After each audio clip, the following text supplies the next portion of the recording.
começando o Primocast, o podcast oficial do Primo Rico.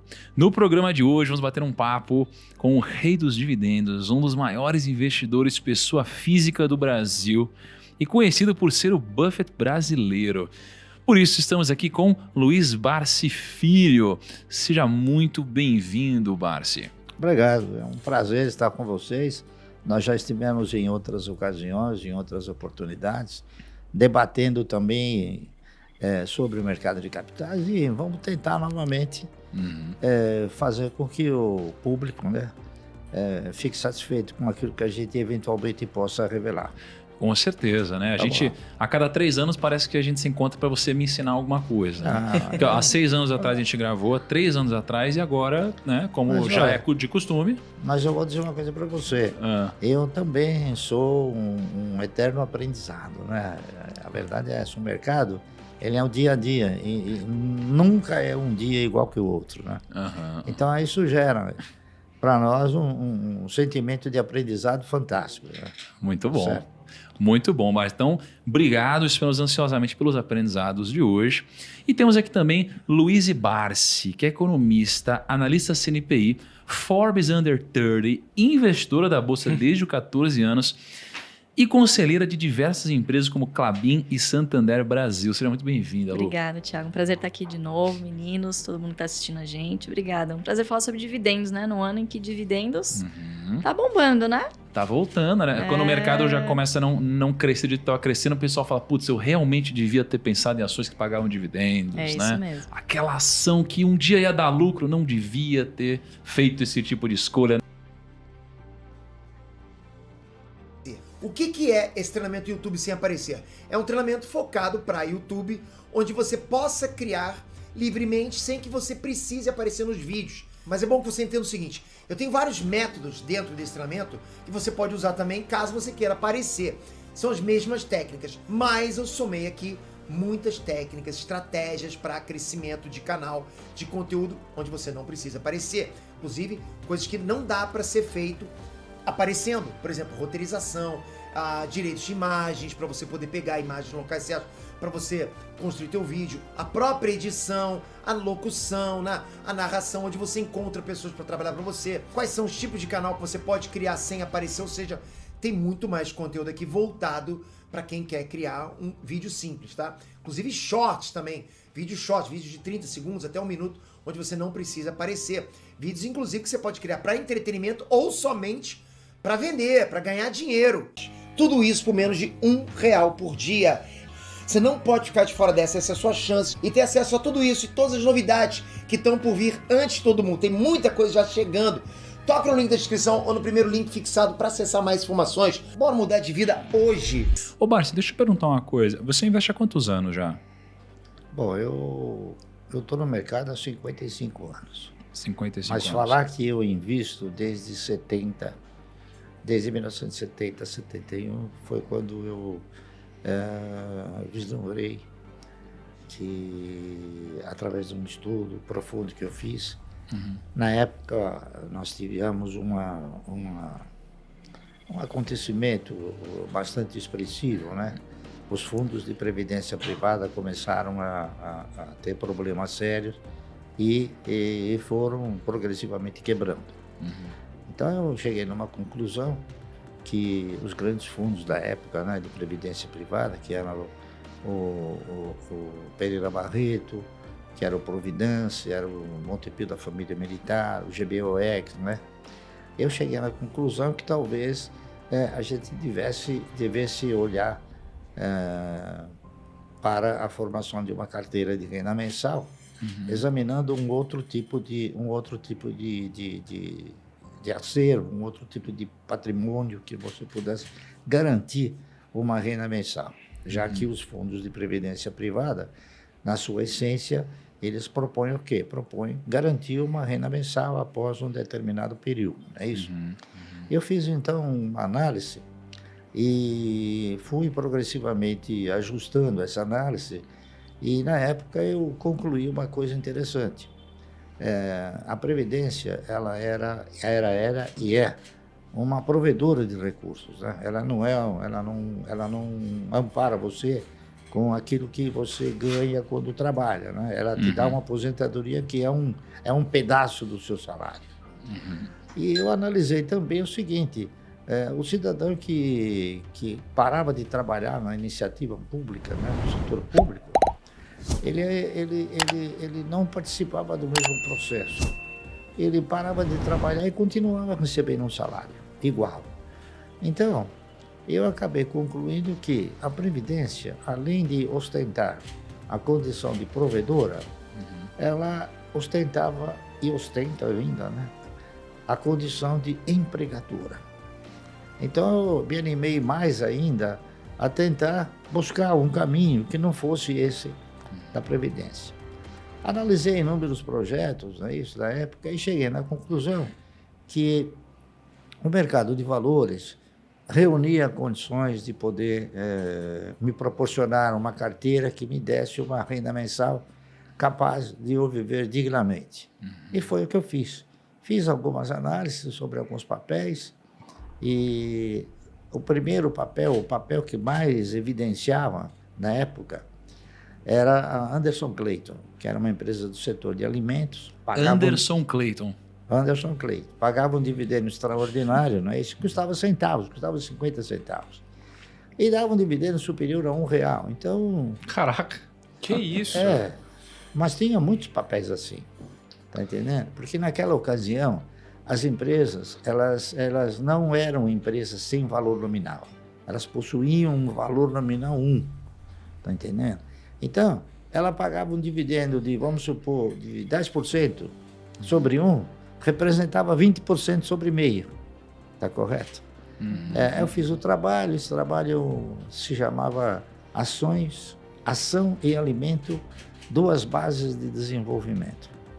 Mas, infelizmente, eu tive a oportunidade de conversar com o vice-presidente da empresa, eu fiz o trabalho, mostrei para ele, e ele me disse o seguinte: olha, Bárcio, o seu trabalho é magnífico, é inédito. Entretanto, ele não vai durar 30 anos.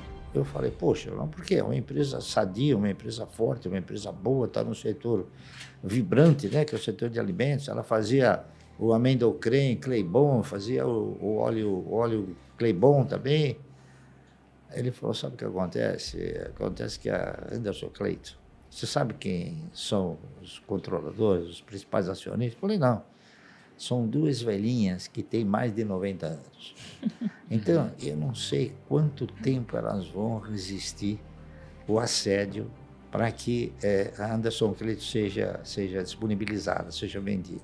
E realmente, durou aí uns 10, 12 anos, a Anderson Clayton foi vendida. Quem comprou foi a indústria GC Lever. Não era GC Lever, era Lever só. Unilever, tá certo? Aí eu fui para o próximo papel, né, que reunia a condição de fazer esse trabalho. Esse próximo papel era de uma empresa chamada Centrais Elétricas de São Paulo, CESP. Inclusive, analisei o estatuto dela, ela pagava um dividendo mínimo prioritário obrigatório de 10%. Então, 10% sobre 1 também representava os 20% sobre meio, não é isso?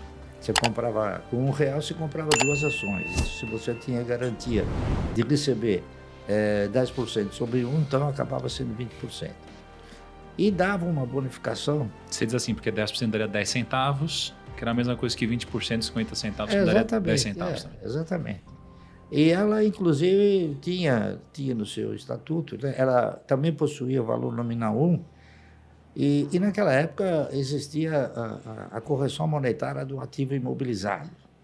E isso gerava sempre um valor que acrescia o patrimônio, acrescia os bens da empresa, e essa empresa, ao distribuir esse patrimônio, ela o faria o quê? Emitindo novas ações. E eu fiz o trabalho, né?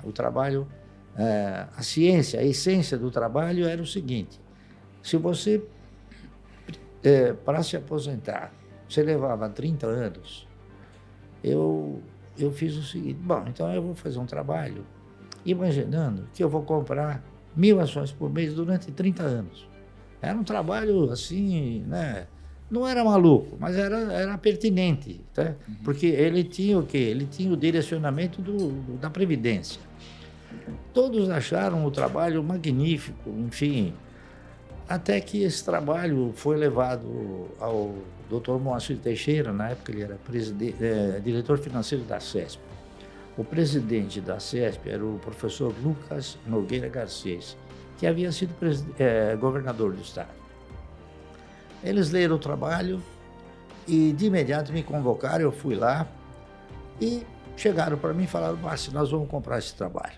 Eu falei: mas sabe, doutor, eu não fiz o trabalho para vender, eu fiz o trabalho para mostrar que existe a possibilidade, né, de, através de um processo de compra permanente, não é, sistemático, você elaborando metas, enfim, o camarada tem condições de reunir um portfólio capaz de gerar uma renda mensal. Ele: não, eu insisti, eu vou comprar. Eu falei: me diga uma coisa, o senhor pretende comprar isso aqui para quê? Ele falou: porque eu vou editar. Eu peguei o trabalho e falei: tá, não precisa me pagar nada, tá entendendo? Pô, o camarada ficou assim: puxa vida, então eu vou fazer o seguinte, eu vou fazer o trabalho, eu vou editar o trabalho, eu vou botar o seu nome. E foi o que ele fez. E foi um trabalho que teve uma repercussão boa na época, né? Só que todo o trabalho que você faz no mercado de valores, ele perde consistência, não é isso? Porque as pessoas não têm aquela disciplina, aquele momento de esperar, que é a reflexão do seu esperar, quer dizer, que é a paciência, né? E eu achei que o trabalho tinha condições de prosperar. Então eu comecei a fazer comprando ações da CESP, tá certo? Aquele trabalho, como Foram seus primeiros investimentos ali, então? Não, no mercado a gente já comprava alguma coisa, vendia, mas a conscientização de que você tinha que seguir um traçado pré-definido foi a partir de 1970, 71, quando eu realizei o trabalho. O trabalho, ele gerou em mim a expectativa de que realmente aquele era a trajetória, aquele era o caminho, entendeu? Então, a minha percepção e a minha convicção era tão forte que eu acabei criando um trabalho chamado, já que ele era baseado em ações, né, hipoteticamente gerando a fantasia de que ações garantem o futuro, não é isso? Então, eu digo o seguinte: se eu tivesse que reeditar um trabalho como esse, com a experiência que eu tenho e com a dimensão que isso aconteceu, eu acrescentaria um O na Ações Garante Futuro. Então ficaria Ações Garante um Ótimo Futuro. Entendi, daí que veio, né? O AGF. Legal. Mas só antes de entrar em algumas perguntas que eu separei aqui para você, você acha que nesse processo de mais de 50 anos investindo, né, todos os trabalhos que já fez, já estudou, casos, escolhas de boas ações, ações não tão boas assim, contextos diferentes de mercado, você acha que dá para ensinar isso daí que você passou? Você acha que o processo de fazer um value investing, por exemplo, você acha que dá para ser ensinado isso daqui? Ou você acha que não? Isso daqui só pode ser aprendido através da vivência? Não, dá para você ensinar. E eu tenho assim, inúmeros amigos, né, que acabaram se tornando clientes, que também processam a mesma filosofia que eu. E hoje estão também alimentados por uma carteira de renda mensal muito boa. Né? Legal. Muito boa. É uma pena que progressivamente nós fomos tendo assim, a capacidade de revelar mais isso. Porque antes era só pelo telefone, não é isso? A pessoa acabava sendo convencida pela gente, via que havia um processo, não é isso? Legal. Havia uma trajetória, enfim. Só que você agora escrevia no jornal também, os né? meios de comunicação agora são mais agressivos, né? São mais pertinentes, são mais consistentes. Então, a sensação que eu tenho é que talvez a gente possa ter a felicidade de transformar essa nossa participação assim pequena numa participação mais ampla, tá certo?